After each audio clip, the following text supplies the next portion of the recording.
कीमती जानें वहाँ गई हैं, कई लोग ज़ख्मी हुए हैं।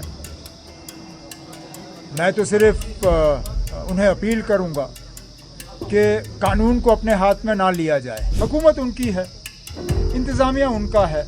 जब वो फेल हो जाते हैं तो किसी और को कसूरवार ठहराते हैं। जब काउंसिल के इलेक्शन हुए, जीत किसकी हुई? बीजेपी की हुई। कांग्रेस की तो वहाँ बुरी तरह से हार हुई। तो हालात जब खराब हो जाते हैं तो यही बीजेपी वाले जो हैं फिर बहाने ढूंढते हैं। हाँ, नुकसान तो हुआ है, इससे कौन इनकार कर सकता है। नीचे रखो भाई। पूरा कुछ जगहों पे तो पूरा पहाड़ नीचे आया है और पहाड़ के नीचे आने से लोगों के मकानों को जो है नुकसान हुआ है। कुछ ऐसी जगह हैं जहां पूरे मकान के मकान ही बह गए हैं और जहां मकान ठीक रहे वहां इन लोगों की जो एग्रीकल्चरल लैंड है उसको नुकसान हुआ है।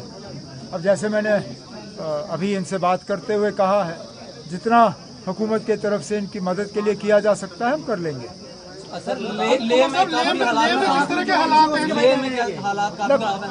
हैं हालात खराब और अफसोस है, कीमती जानें वहाँ गई हैं, कई लोग ज़ख्मी हुए हैं। मैं तो सिर्फ उन्हें अपील करूँगा कि कानून को अपने हाथ में ना लिया जाए। सर केसीसी बाकी एक ना मुझे बात ख़त्म करने दीजिए। जी सर, बोलिए सर। कानून अपने हाथ में ना लें, उनको जो है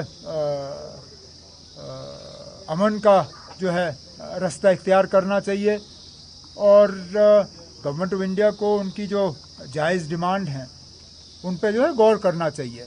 इतनी हम यहाँ से बात कर सकते हैं। हम तो चाहेंगे कि करगिल और लेह में जो है अमन बना रहे, भाईचारा बना रहे और उन्होंने यूटी की मांग की थी, यूटी उन्हें मिला। इस यूटी के तहत जितनी वो तरक्की हासिल कर सके करें। सर भाजपा कहती है कि ये दंगा जो है कांग्रेस ने भड़काया हुआ है, ये सब उनकी देन है। जब हुकूमत उनकी है, इंतज़ामिया उनका है। जब वो फेल हो जाते हैं तो किसी और को कसूरवार ठहराते हैं। अब अगर कांग्रेस इतनी ही ताकतवर है कि वो लद्दाख में दंगे करा सकती है तो फिर उनका काउंसिल क्यों नहीं बना? जब काउंसिल के इलेक्शन हुए, जीत किसकी हुई? बीजेपी की हुई। कांग्रेस की तो वहाँ बुरी तरह से हार हुई।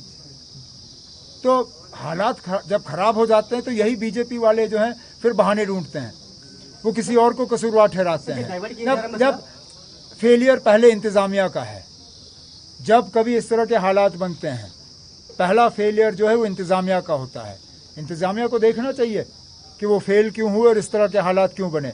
इस तरह दूसरों को इसके लिए कसूरवार ठहराने से कुछ नहीं होता ना। फारूक साहब और सज्जाद किचलू साहब राज्यसभा जा रहे हैं, कुछ ऐसी भी खबरें निकल के सामने आई थी। अब आप लोग तो कोई भी खबर बनाइए ना, आप जिसके नाम डालना चाहते हैं डाल दीजिए, बाकी पार्टी फैसला करेगी।